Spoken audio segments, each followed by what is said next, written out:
अमरावती लोकसभा मतदारसंघात भाजपची उमेदवारी कुणाला मिळणार यावर अनेक प्रश्न उपस्थित होत असताना राणा यांना उमेदवारी मिळाल्यास भाजपा अंतर्गतही मोठ्या प्रमाणात विरोध होता। त्याचप्रमाणे महायुतीच्या घटक पक्षांकडूनही राणांना उमेदवारी देण्यास मोठ्या प्रमाणात विरोध होत असताना आज भाजपाकडून अमरावती लोकसभा मतदारसंघासाठी नवनीत राणा यांची अधिकृतरित्या उमेदवारी घोषित करण्यात आली आहे। त्यामुळे आता लवकरच नवनीत राणा या युवा स्वाभिमान पक्षाला सोडून भाजपात प्रवेश करणार आहेत। एकीकडे सर्वोच्च न्यायालयाच्या जाती प्रमाणपत्रासंदर्भातील निकाल अजूनही प्रलंबित असतानाही भाजपाकडून नवनीत राणा यांची उमेदवारी घोषित करण्यात आली आहे। 1 एप्रिलला न्यायालयाचा काय निर्णय होतो की पुढची तारीख मिळते यावर अनेक बाबी अवलंबून असतानाही भाजपाकडून नवनीत राणा यांना देण्यात आलेली ही उमेदवारी एक विशेष चर्चेचा भाग ठरली आहे।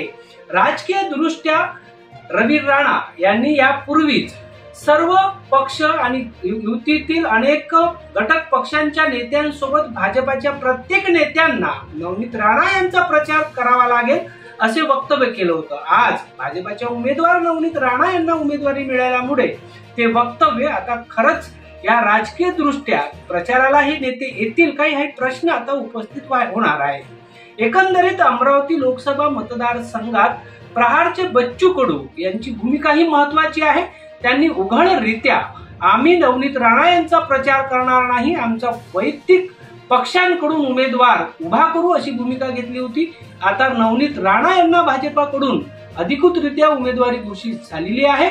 त्यामुळे भाजपा पक्षातील अंतर्गत नेत्यांनी केलेला विरोध व महायुतीतील पक्षांनी केलेला विरोध या निवडणुकीत काय भूमिका घेणार याही महत्वपूर्ण ठरणार आहे। मात्र नवनीत राणा यांनी पुन्हा भाजपाची उमेदवारी घेतल्याने त्या लवकरच अधिकृतरित्या भाजपात प्रवेश करत लोकसभेच्या निवडणूक प्रचाराला गती देणार असल्याचे बोलल्या जात आहे।